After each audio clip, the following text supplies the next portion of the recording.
Hola amigos, bienvenidos a Ryusei Comics.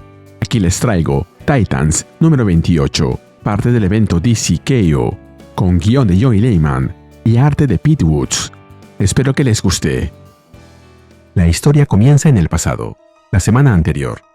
En enormes pantallas sobre todos los edificios, el rostro de Cyborg aparece informando a la gente que tiene un mensaje urgente para ellos, en nombre de la Justice League Unlimited. El mundo, tal como lo conocen, está llegando a su fin. No hay forma de detener el proceso, es algo a lo que deberán enfrentarse todos. Agrega que un gran mal se acerca, y la Tierra no será un lugar en el que la humanidad sobreviva. Así que cada persona deberá ponerse a salvo. Es la mayor tarea en la historia. La evacuación total de la Tierra. Por suerte, la Justice League, la Liga de la Justicia, tiene un plan, así que saldrán adelante. Como comentario, el comienzo de todo esto se vio en Justice League, The Omega Act Special y DC KO número 1. Luego lo vemos en pantallas alrededor de todo el mundo, transmitiendo en diferentes idiomas. Agrega que los Titans y otros valientes héroes están encabezando este esfuerzo de evacuación para llevar a todas las personas, incluso a sus mascotas, a un lugar seguro donde todos puedan comenzar una nueva vida. Pero, para eso, necesitan su ayuda. Necesitan que mantengan la calma y, si pueden ayudar, que lo hagan. Ya no importan las viejas hostilidades, solo la supervivencia de la humanidad. Será la misión más difícil de todas, pero deben tener confianza en que lograrán salir de esto, juntos. Nos movemos al presente, al día de la evacuación.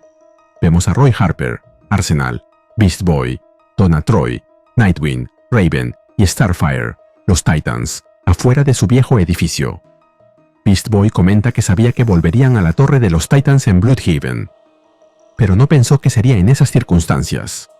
Nightwing responde que, sin duda, la torre se ve mucho mejor que durante aquel incidente con Nightmite, lo que se vio en Nightwing, números 127 al 129, pero luego añade que esta ya no es solo la torre de los Titans. Ya no más. Pues, gracias a Cyborg y Mr. Terrific, la torre ya no es parte de Bloodhaven. De hecho, ni siquiera será parte de la Tierra, y que gracias a ello, todos los que viajen en ella sobrevivirán. Mientras vemos la torre elevándose en el cielo, Arsenal comenta que, como despedida, no hay una mejor que esa. Agrega que fue bueno mientras duró, pero Nightwing le responde que nada ha terminado aún, y que eso no es una despedida. Juntos o separados, siempre serán los Titans. Beast Boy añade que se sentiría mucho mejor si estuvieran haciendo esto juntos.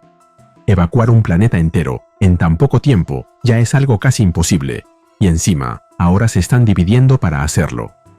Donna Troy opina que la evacuación solamente es posible porque se están separando para llevarla a cabo, y que le alegra que sean los Titans quienes lo hagan, porque no hay nadie en quien tenga más confianza.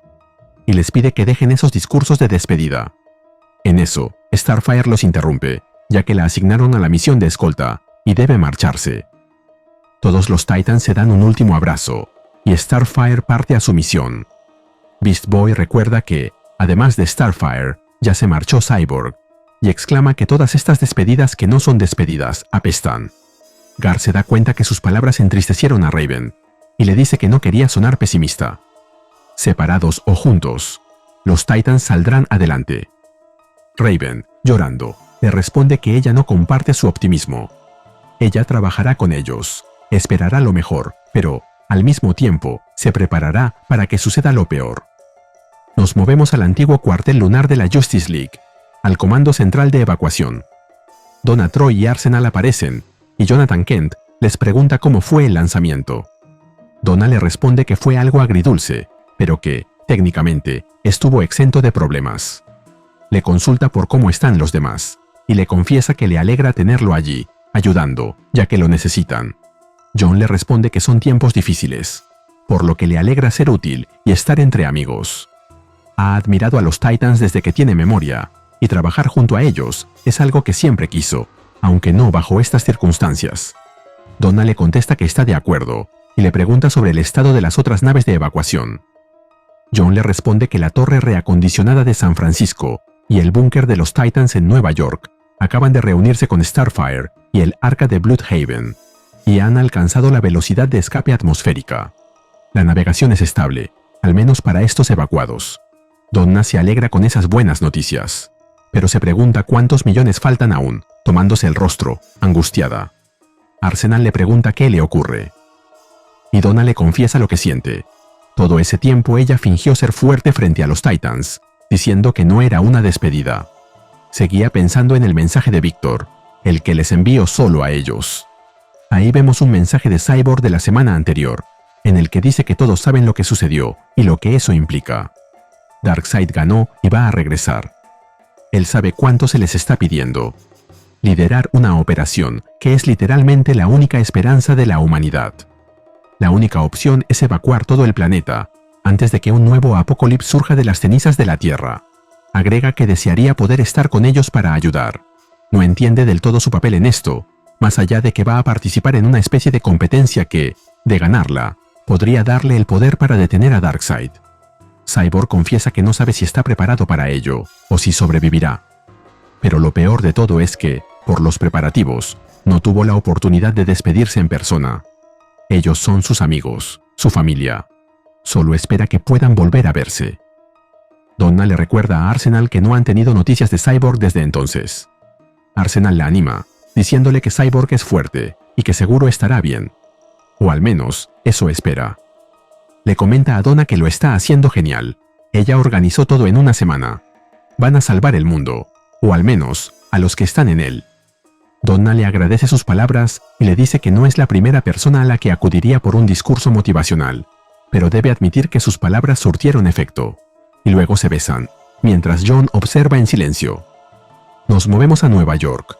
En Mercy Hall, Bumblebee le dice a Raven que, con toda esa tecnología de Star Labs, debería poder activar al menos otros 10 teletransportadores, y espera que sirva de ayuda. Raven responde que todo ayuda, aunque vayan contra el tiempo. Tienen 8.000 millones de personas que evacuar y casi nada de tiempo.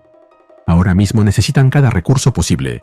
Tienen boom tubes, teletransportadores de rayos Z, naves espaciales, portales interdimensionales, transportes místicos, y aún necesitan más. Incluso tienen a Mercy Graves y LexCorp, usando la tecnología de reducción de Brainiac para reubicar ciudades enteras. Bumblebee le dice que quiere quedarse y ayudar, pero Mal y ella decidieron que el bebé es lo primero. Si esto realmente es el fin, ella necesita estar con ellos. Raven le contesta que lo entiende, y Bumblebee se lo agradece, pero tiene una última pregunta para hacerle. ¿Qué va a hacer con ella? Mientras señala con el pulgar hacia atrás. Refiriéndose a Terra, a quien vemos flotando en un tanque, recuperándose luego de su enfrentamiento con Deathstroke, lo que se vio en Titans número 25. Raven le pide que deje que ellos se encarguen de ella. Bumblebee también le pregunta qué harán con los demás villanos de Arkham, Blackgate, Bell Reef y demás lugares, ya que no pueden ponerlos en un transporte junto con la gente común. Raven le contesta que los mantendrán seguros a todos, en especial a Terra, y agrega que es mejor que se vaya ahora a reunirse con su familia. Bumblebee le consulta a dónde irá ella. Sabe que en la Luna están trabajando sin descanso para coordinar los puntos y destinos de evacuación, pero Raven ya no la escucha. Ella está comunicándose telepáticamente con Terra, diciéndole que sabe que solo finge dormir. Luego, reuniéndose con ella, Raven le dice que también sabe que ha estado escuchando y que quiere tener una plática con ella. Terra le responde que creyó que la estaba ignorando, pero Raven, cortante, le pregunta qué quiere, y le confiesa que, si bien Garfield piensa que ella puede redimirse, eso no significa que ella comparta su opinión. Terra, curiosa, le pregunta si Garfield habla mucho de ella y si piensa en ella. Raven le responde que sabe que está intentando provocarla y que no se lo permitirá. Finalmente, Terra le comenta que la escuchó hablar sobre una evacuación y quiere saber más. Pero Raven, sin responderle, le dice adiós, marchándose, mientras Terra se queda en su mundo, pidiéndole que no se vaya, con una sonrisa en el rostro. De vuelta en el espacio, Arsenal observa un mapa de la Tierra y le dice a John que le gusta lo que ve. Muchos centros de evacuación completamente operativos.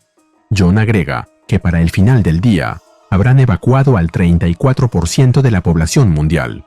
Donna les dice que eso no es suficiente y pregunta si hay alguna manera de acelerar el proceso.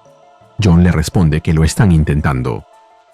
Están trasladando a casi 40 millones de personas por hora en las distintas estaciones de transporte, y ese número aumentará, ya que se activaron más boom tubes y plataformas de teletransporte. Mientras John habla, Vemos a héroes en todo el mundo colaborando con el proceso, como Miss Martian, Atom Smasher y Frost, la antigua Killer Frost. John agrega que Shanghai, San Francisco, Mumbai y Ciudad de México son los centros de población más recientes en someterse al proceso de reducción y están siendo preparados para el transporte fuera del planeta. Y vemos a The Atom y Mercy Graves trabajando en eso. Donna le pregunta por los puntos rojos que observa en el mapa, queriendo saber si son las áreas problemáticas. John le cuenta que son menos de media docena de áreas con problemas, pero para Donna eso es demasiado, y comunicándose con Steel, le informa que la está transfiriendo a la estación de Sao Paulo, ya que hay algunas dificultades mecánicas allí con los teletransportadores. Luego se comunica con Beast Boy, requiriéndole que vaya a Chicago, ya que Lightning necesita ayuda ahí controlando a la multitud. Nos movemos a Chicago, donde vemos a Lightning intentando controlar una manifestación de personas que se niegan a abandonar sus hogares. Incluso uno de ellos lleva una camiseta que dice, "Waller was right". Waller tenía razón. Yo también quiero una camiseta así. Si aprecias mi trabajo, regálame un like, suscríbete y activa la campanita. Gracias. Saludos a Raven Titan. Beast Boy llega al lugar mientras pregunta con qué están lidiando. Donna le informa que son manifestantes, negacionistas de la evacuación, decididos a causar disturbios. Amanda Waller convenció a buena parte de la población de que los superhéroes no eran de fiar, y muchos aún lo creen. Ellos no pueden obligarlos a evacuar, pero tampoco pueden dejar que retrasen a los demás. Beast Boy, convertido en oso, está dispuesto a actuar, pero Donna le pide que sea discreto. Si eso se convierte en una estampida, no hay forma de saber cuántas víctimas habrá. Beast Boy se pregunta cómo se supone que actúe de manera discreta, cuando en eso vemos aparecer sorpresivamente a Beast Girl, diciéndole que ella se encargará. Y también vemos a la multitud de manifestantes en el suelo, completamente dormida. Beast Boy le pregunta a Beast Girl qué hizo, y ella le cuenta que usó sus poderes de manipulación del instinto animal. Funcionan también en animales humanos. Hasta ella casi se queda dormida. Beast Boy le dice que ella aún es nueva en esto, así que debe tener cuidado, sobre todo hasta que conozca bien sus poderes. Lightning les agradece la ayuda, y Beast Girl le cuenta a Beast Boy que la asignaron a trabajar con él, feliz de que los Beastie Besties están de regreso. Beast Boy le comunica a Donna que la situación en Chicago está resuelta, cortesía de cierta peluda rosada del Doom Patrol. Donna le pide que le agradezca su ayuda, y pasa a otra comunicación. Nightwing le cuenta que Raven terminó en Mercy Hall y está con él ahora. Acaban de trasladar a los refugiados al sitio de reubicación y van a apagar el portal interdimensional. Donna recibe el mensaje y atiende otra llamada, de Starfire, quien le informa que están en medio de un gran problema. La comunicación no se oye bien, pero Donna insiste en oír el mensaje. Y vemos a Starfire, quien pide refuerzos, ya que Granny Goodness los tiene rodeados, junto a Bernadette, Guillotina, la China, Mad Harriet y Stompa, las Female Furies de Apocalypse, y un sinnúmero de Parademons. Y se nos cuenta que en el próximo número veremos nuevos mundos, nuevos peligros, en la continuación de este evento, Daisy KO. Y así terminamos con el video. ¿Qué te pareció? Dímelo en los comentarios y te espero en el siguiente video de Ryusei Comics. Nos vemos allí.